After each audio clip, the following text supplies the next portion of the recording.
Sob o sol da manhã, a torre espelhada de Avalux se ergue, sua fachada moderna refletindo o céu. Pedro, uma figura vestida com um terno escuro, se aproxima da entrada.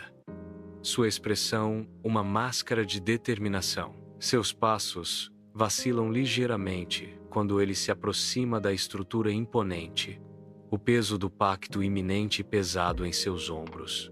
A arquitetura moderna de Avalux contrasta fortemente com o conflito interno refletido no olhar hesitante de Pedro. Ele se recompõe e, com uma passada decidida, Pedro entra na torre, pronto para enfrentar seu destino. Pedro navega pelos corredores silenciosos e imaculados de Avalux, o silêncio amplificando o peso das verdades não ditas. O ar paira espesso de segredos enquanto Pedro avança mais para o coração de Avalux. Tiago, um analista júnior, cumprimenta Pedro com um sorriso malicioso, uma faísca de travessura em seus olhos. Bem-vindo ao topo, Ferreira. Tiago Cés. Pedro cumprimenta Tiago, sua expressão indecifrável enquanto se prepara para enfrentar o que o espera no cume de Avalux. Pedro entra no escritório do Sr. Vale, um espaço envolto em sombra e autoridade. Sr. Vale, uma figura de poder enigmático, permanece imóvel. O ar está espesso com palavras não ditas quando o Sr. Vale finalmente fala. Você gosta de xadrez? Pergunta o Sr. Vale com a voz grave. Em um momento de revelação, o Sr. Vale revela sua estratégia. Não se trata de jogar melhor aqui. Ele enfatiza. É sobre saber quando sacrificar a rainha. O Sr. Vale estende um convite. Ele convida Pedro para um jantar em Cascais. Ele adverte Pedro para ouvir mais do que falar. O Sr. Vale avisa Pedro para não fazer perguntas. Pedro escuta atentamente, absorvendo o conselho enigmático do Sr. Vale. Pedro chega ao seu apartamento, com o rosto marcado pela preocupação. Seu telefone vibra insistentemente. Uma chamada de Madalena que ele ignora propositadamente. Ele avista o gravador antigo do pai, uma relíquia de uma vida agora assustadoramente presente. Ele estende a mão para o gravador, seus dedos demorando-se no botão play. A sala se enche com o fantasma de uma voz. Na guerra, o inimigo nem sempre está do outro lado.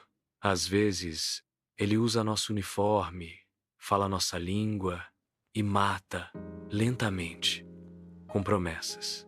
A noite cai sobre Cascais quando Pedro chega a um restaurante isolado, com a sua entrada guardada.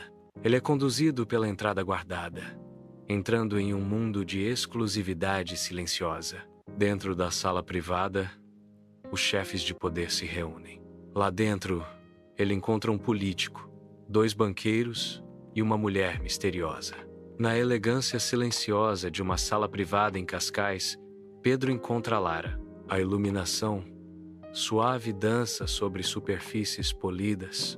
Sussurros de outros comensais se misturam em um zumbido íntimo. O olhar de Lara é intenso quando reconhece. Pedro Ferreira. Já ouvi falar de você. Pedro escuta atentamente.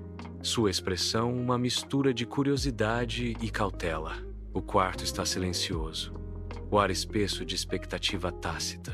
Na sala privativa de um restaurante em Cascais, um homem mais velho ergue o seu copo, um brinde pairando no ar.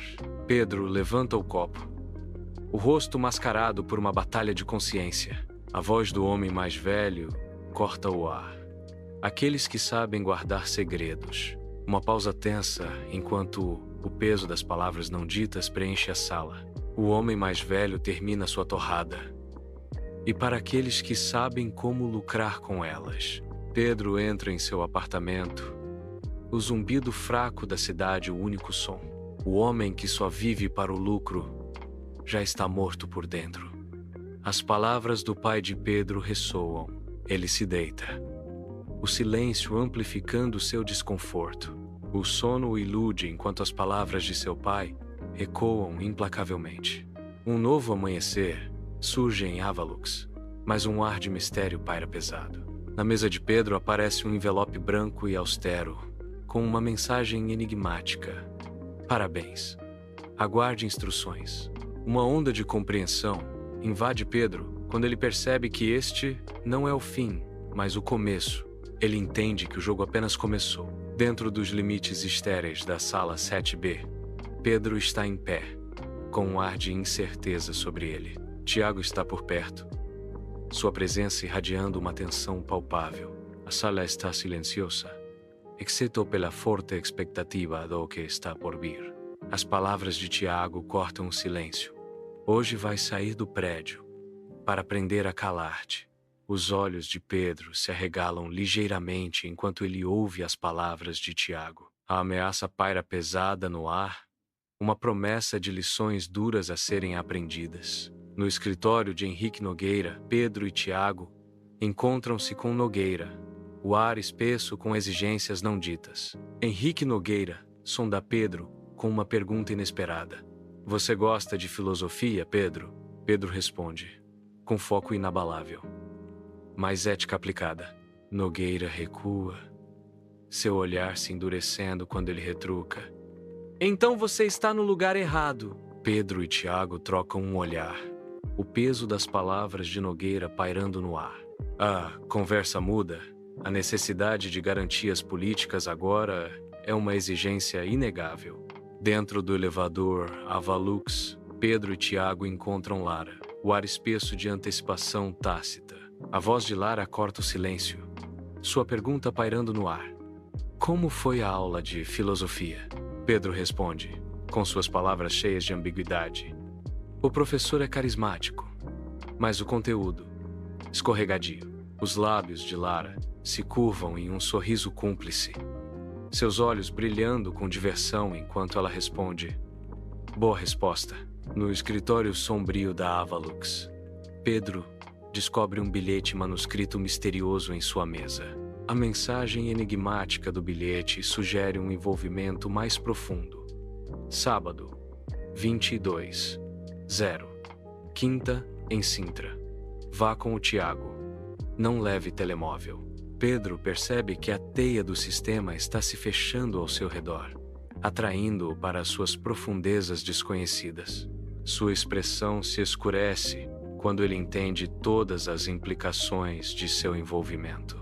Na casa calorosamente iluminada de Madalena, Pedro chega, uma tensão silenciosa pairando no ar. Madalena serve chá, seus movimentos cuidadosos e deliberados, enquanto pergunta: Você já vendeu sua alma? Pedro faz uma pausa, uma sombra cruza seu rosto e responde: Ainda estou negociando o contrato. Madalena aponta para um rádio antigo, uma relíquia de seu pai, revelando: Este é o velho rádio do nosso pai. Há uma fita com uma mensagem para você. O velho rádio está silenciosamente guardando uma mensagem escondida do passado. Sob o manto de uma noite em Sintra, Pedro chega com Tiago, com a antiga quinta imponente diante deles. Eles entram em uma sala repleta de figuras influentes, o ar espesso com expectativas não ditas e agendas ocultas. Lara raises her glass, her eyes sparkling with cunning. Então brindemos ao jogo que se joga com os olhos abertos e com a alma em suspenso. Suas palavras pairam no ar, um desafio e uma promessa, enquanto todos levantam seus copos em resposta. Naquele momento, Pedro entende as regras silenciosas de envolvimento ao narrar. Percebo que estou entrando em um sistema que recompensa o silêncio e pune a dúvida. A quinta prende a respiração, um palco montado para um jogo onde só os astutos sobrevivem.